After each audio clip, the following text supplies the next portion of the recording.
대구의 대표적인 축제인 파워풀 대구 페스티벌이 지난 주말 대구를 축제 열기로 물들였습니다. 이번 축제는 시민 14,000여 명이 참여했으며 주말을 맞아 가족 단위 관람도 이어지는 등 성황리에 펼쳐졌습니다. 15일 오전 6시 27분 강원도 동해시 북동쪽 52km 해역에서 규모 4.5 지진이 발생했습니다.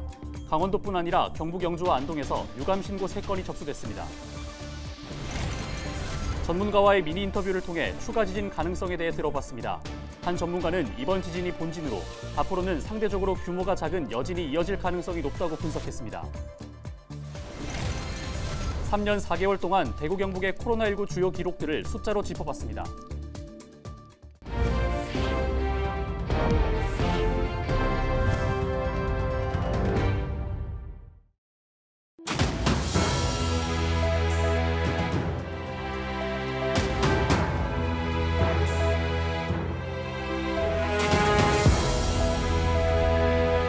시청자 여러분 안녕하십니까? 헬로TV 대구 경북 뉴스입니다. 지난 주말 동안 대구 국채보상로 일대가 많은 사람들로 북적였습니다. 2023 파워풀 대구 축제가 열렸기 때문인데요. 시민들의 눈과 귀를 사로잡은 공연과 퍼포먼스, 그리고 환경을 생각하는 행사까지 그 순간들을 홍하영 기자가 취재했습니다. 많은 사람들이 함께 선보이는 절도 있는 동작. 때로는 빠르게 움직이며 날렵함을 선보입니다. 우리나라에서 좀처럼 볼 수 없는 화려한 의상에 이국적인 멜로디까지 더해져 사람들의 눈과 귀를 사로잡습니다. 13일과 14일 대구 국채보상로 일대에서 열린 2013 파워풀 대구 페스티벌. 이틀 동안 차량을 전면 통제하면서 도로는 무대와 객석으로 바뀌었습니다. 국내외 공연단 82개 팀 2,600여 명이 펼치는 퍼포먼스는 이번 축제의 백미였습니다. Daegu Festival is really great, and we have fun here and enjoy the activity and the events. 활력과 에너지가 넘치는 무대, 이색적인 무대가 이어지자 시민들의 반응도 뜨겁습니다. 네, 답답했던 기분도 없어지고 코로나가 없던 시대로 다시 돌아온 것 같습니다. 13일 오후 특설 무대에서 펼쳐진 개막식에서는 대구 경북 통합신공항 특별법 통과를 기념한 미디어 파사드와 시민 합창 퍼포먼스도 펼쳐졌습니다. 축제에서 현악과 목소리가 어우러진 시립교향악단의 공연, 시민들의 춤, 노래 경연대회, 예술인들의 마술, 인형극 등 다양한 공연이 진행됐습니다.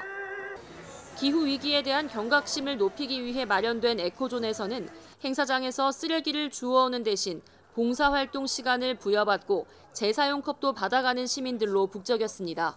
되게 사람이 많아서 쓰레기도 많이 생기고 또 주변에 많다 보니 보기는 별로 안 좋더라고요. 그래서 이거를 주우면서 되게 뿌듯하고 좋은 경험이라고 생각합니다. 앞서 12일 저녁 대구백화점 앞 무대에서 2013 파워풀 대구 페스티벌 전야제가 진행됐습니다. 대구시는 파워풀 대구 페스티벌을 시작으로 21일까지 대구 곳곳에서 다채로운 축제가 이어진다며 시민들의 적극적인 참여를 당부했습니다. 헬로TV 뉴스 홍하영입니다. 15일 오전 6시 27분 강원도 동해시 인근 해역에서 규모 4.5 지진이 발생했습니다. 지진 발생 위치는 동해시 북동쪽 52km 해역으로 발생 깊이는 31km 지점입니다.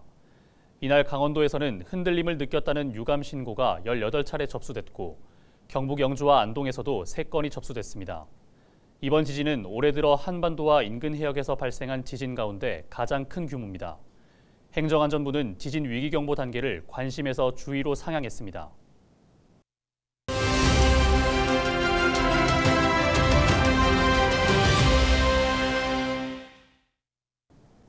동해안에 지진이 발생한 건 오늘이 처음이 아니었습니다. 최근 비교적 여러 번 지진이 발생했고 이번 규모 4.5가 그중 가장 큰 규모였습니다. 이번 지진의 원인과 앞으로 더 큰 지진이 올 가능성은 없는지 장성준 강원대 지구물리학과 교수에게 미니 인터뷰로 들어봤습니다. 네, 동해에서 지금 계속적으로 지진이 발생을 하고 있고 그로 인해서 국민들의 불안도 심할 텐데 그러니까 며칠 전에서 발생한 그 지진 중에서 최대 규모의 지진이 3.5였는데 오늘은 규모가 1이 커졌어요. 그래서 숫자 1밖에 커진 것처럼 보이지 않지만 에너지로는 32배가 커졌습니다. 그러니까 엄청나게 큰 규모의 지진이 오늘 발생을 한 거죠. 이전에 발생한 지진에 비해서는요. 로그 스케일로 증가하기 때문에 규모 1당 에너지는 32배씩 증가합니다. 원인을 알아보려면 그 지진이 어떤 단층에서 발생했는지를 살펴봐야 되는데 오늘 이제 기상청과 또 지질자원연구원이랑 같이 이제 회의를 하면서 이 단층이 역단층이라는 것을 알게 되었어요. 지진이 발생한 단층이 역단층이다. 역단층이라 하는 것은 압축 응력이 가해진 곳에서 발생하는 단층이어서 뭐 대표적인 것은 뭐 일본 해고라든지 판이 섭입하는 곳에서 발생한 지진이 역단층입니다. 그래서 이 동해가 지금 현재 원래는 동해가 처음 생겼을 때 임장 응력이 가해져서 확장이 되었는데 지금은 다시 압축 응력이 가해지면서 동해가 축소되는 이런 단계에 있거든요. 그래서 그런 압축 응력이 가해져서 발생한 지진으로 생각이 됩니다. 그래서 이전에 발생한 지진의 규모가 작아서 그것이 군발 지진이 아닌가 생각도 되었는데 오늘 규모가 4.5나 되는 지진이 발생을 했기 때문에 오늘 발생한 지진이 본진이고 이전에 발생한 지진들이 전진인 것으로 생각이 됩니다. 보통 지진이 발생할 때 지진 후에 발생하는 여진이 있고 지진 전에 발생하는 전진이 있는데 전진이 먼저 발생을 해서 어느 정도 작은 규모의 지진이 발생하다가 본진이 발생하는 경우도 있습니다. 그래서 만약 이 말이 맞다면 오늘 발생한 지진이 본진이 되고 앞으로도 계속 지진이 발생을 할 텐데 그 지진은 여진이 되고 따라서 규모는 오늘 발생한 지진에 비해서는 작아지지 않을까 조심스럽게 예측해 봅니다. 완전히 배제할 수는 없죠. 자연 현상을 해석함에 있어서 100% 확신하다고 얘기할 수는 없습니다. 그러니까 오늘 발생한 지진보다 더 큰 규모의 지진이 발생할 가능성도 배제할 수는 없으나 대체적으로는 오늘 지진이 본진이 되고 앞으로는 여진은 규모가 좀 더 작은 여진이 발생할 가능성이 더 높다고 생각이 됩니다. 그래서 너무 염려하실 필요가 없는 게 쓰나미가 발생할 정도의 규모는 적어도 규모 6 이상은 돼야 됩니다. 근데 우리나라 해안에서 그러니까 뭐 현대 지진계가 설치된 이후로 규모 6이 넘는 지진이 발생한 적은 없거든요. 그래서 뭐 가능성이 없지는 않지만 현재 발생한 지진 가지고 쓰나미를 염려하실 필요는 아직은 없다. 하지만 앞으로 더 큰 지진이 발생한다면 발생할 가능성은 늘 있다. 왜냐하면 조선왕조실록에 1681년에 양양 지역에서 쓰나미가 발생했다는 기록이 있거든요. 그것이 아주 자세하게 설명이 되어 있고 기록이 되어 있습니다. 그래서 우리나라에서 쓰나미가 발생하는 것은 불가능한 것은 아니고 발생할 가능성은 있다. 근데 현재로서는 아직 염려할 정도는 아닌 것 같다. 그렇게 말씀드리겠습니다. 이제 다음 달부터는 코로나19 확진자 격리가 의무에서 권고로 바뀌고 전파를 막기 위한 마스크 착용 의무까지 모두 해제됩니다. 3년 4개월 만에 코로나 비상 상황이 해제되는 건데요. 그동안의 코로나 관련 대구 경북의 주요 기록들을 숫자로 짚어봅니다. 박근수 기자가 보도합니다.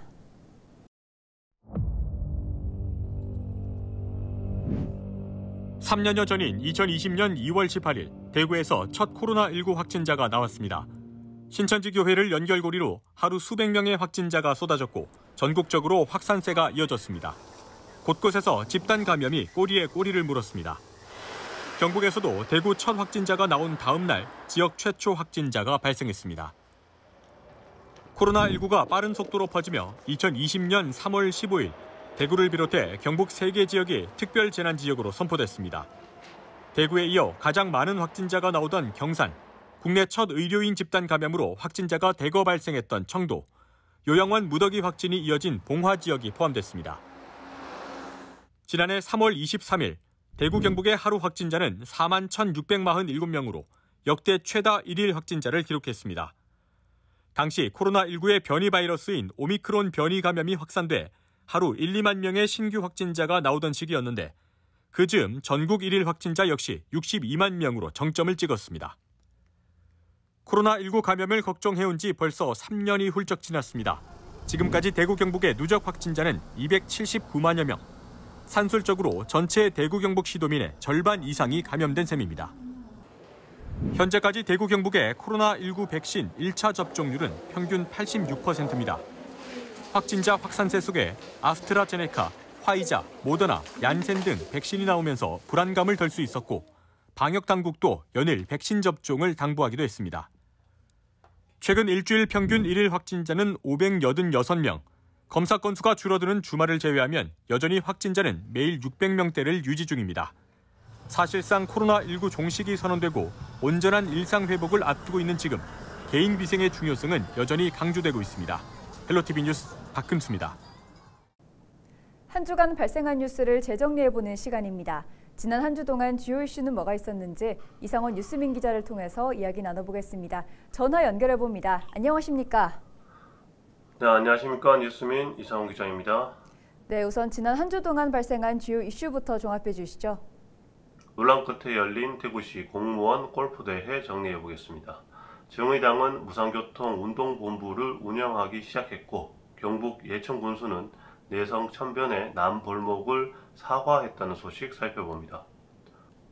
네, 대구시 공무원 골프대회가 논란 끝에 열렸는데요. 끝나고도 문제 제기도 이어졌다고요? 네, 지난 7일 대구시는 제1회 공무원 골프대회를 열었는데요.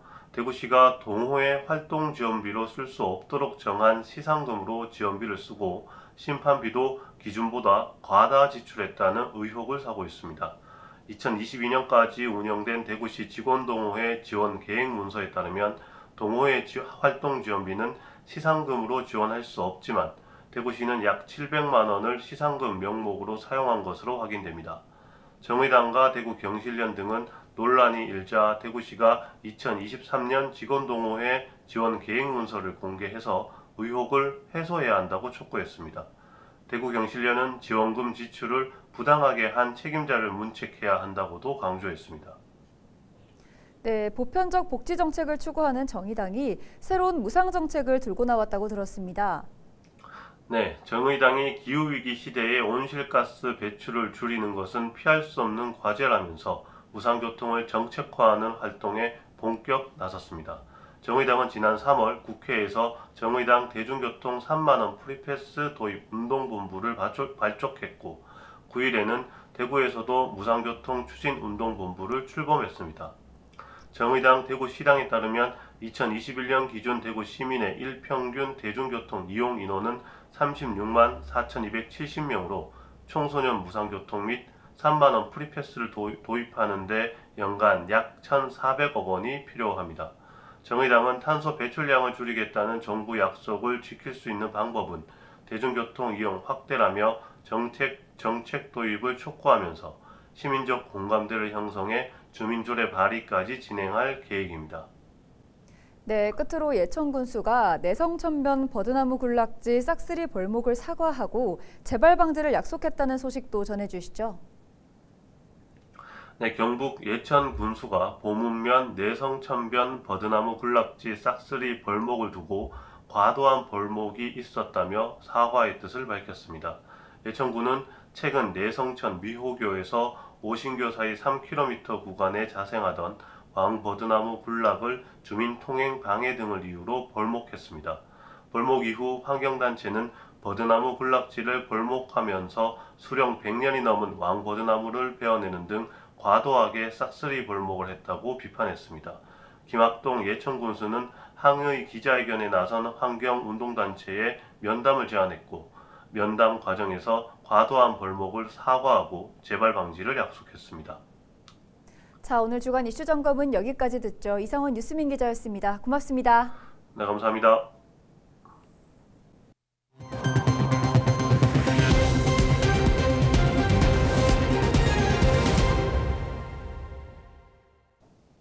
여덟 개 시군이 유치 경쟁을 벌였던 경북 안전체험관 건립 부지로 상주와 안동이 선정됐습니다.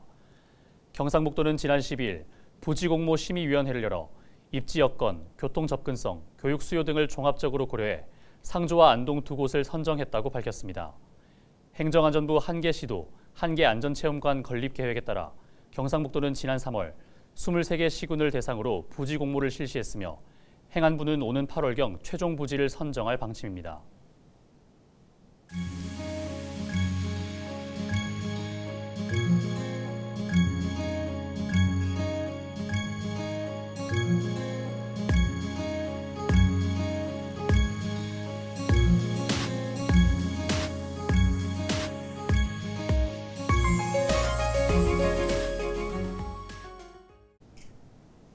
이상으로 뉴스를 마칩니다. 함께해 주신 여러분 고맙습니다.